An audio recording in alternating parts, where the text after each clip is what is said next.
শুভ বিকেল বন্ধুরা। তো তোমাদের সাথে অনেক দিন ধরে একটা জিনিস শেয়ার করবো ভাবছিলাম, তো ফাইনালি আজকে আমি তোমাদের সাথে শেয়ার করিয়ে দিলাম। আমার এই ছোটো ব্যালকানিতে কি সুন্দর করে বাগান করা হয়েছে সেটাই তোমাদের সাথে আজকে শেয়ার করব। তো প্রথমেই দেখাচ্ছে তোমাদের নীলকণ্ঠ গাছটাই। নীলকণ্ঠ গাছে কিন্তু প্রত্যেক দিন একটা দুটো করে ফুল ফোটেই, যেটা আমার মহাদেবের জন্য মহাদেবের অনেক প্রিয়। আর এই যে দেখো টগর গাছটা, এই গাছটা না কয়েকদিন ধরে মানে গরমকালে না সেরকম ফুল ফুটতো না আগে, কিন্তু ইদানিং দেখছি যে প্রায় ভালোই কুড়িয়ে আসছে, ভালোই ফুল ফুটছে। দেখো কত বড় বড় হয়েছে। এটা কিন্তু গন্ধরাজ না, এটা কিন্তু আরেক রকম টগর যে হয় না, ওই টগর ফুলটা।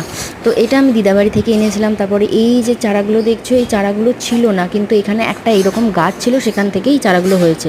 তারপরে এই বেল ফুলের গাছটা, এটাও কিন্তু দিদাবাড়ি থেকে, নয়নতারা গাছ ওটাও দিদাবাড়ি থেকে আনা হয়েছে। আর আমার শাশুড়ি মায়ের হাতের কোন গাছগুলো জানো তো? এই দেখো লঙ্কা গাছগুলো, এত সুন্দর সুন্দর টোবা টোবা লঙ্কা হয়েছে। আর এগুলো ঝাল জানো তো, ভীষণ ঝাল। তো তারপরে মানে খাওয়া যায় না এতটা পরিমাণে ঝাল, একটুখানি খেলেই তোমার ঝাল একদম। তো এইগুলি শাশুড়ি মা লাগায়। শাশুড়ি মার কিন্তু হাতের গাছ ভীষণ ভালো হয়। আর এই লঙ্কাগুলো দেখে এত লোভ লাগে না, খেতে পারি না, কিন্তু আমার এখন খাওয়াই যাবে না, কী যে করি না। তো যাই হোক, শাশুড়ি মা লাগিয়েছে বাড়িতে, ভালো লাগে। আর এই দেখো পুঁই গাছও, সেটাও শাশুড়ি মাই লাগিয়েছে। আর আমার শাশুড়ি মা গাছ লাগাতে কিন্তু ভীষণ ভালোবাসে, তো ওনার হাতেই কিন্তু এগুলোর সৃষ্টি। তো এই যে পুঁই গাছে দেখো গাছ মানে বালতি ভর্তি লাগিয়ে দিয়েছে। তারপর এখানে একটা লঙ্কা গাছ। তো এই লঙ্কা গাছের বীজগুলো ধরে রেখে পাকায়, মানে লঙ্কাগুলো পাকিয়ে তারপরে আবার বীজগুলো ফেলে, আবার লঙ্কা গাছ হয়। তো আর এই যে দেখো নয়নতারা গাছটা, এটাও কিন্তু আমি দিদাবাড়ি থেকে নিয়ে এসেছিলাম। একটুখানি একটা চারা ছিল, কতটা পরিমাণে ছড়িয়ে গেছে।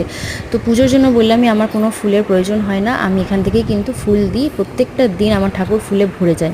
আর ওই দেখো ওইখানে আরেকটা পুঁই গাছ হয়েছে, এখানে একটা পুঁই গাছ হয়েছে, একটা লেবু গাছ উঠছে, লঙ্কা গাছ উঠছে। আর বারান্দার সবথেকে ফেভারিট হচ্ছে আমার এই অ্যালোভেরা গাছটা।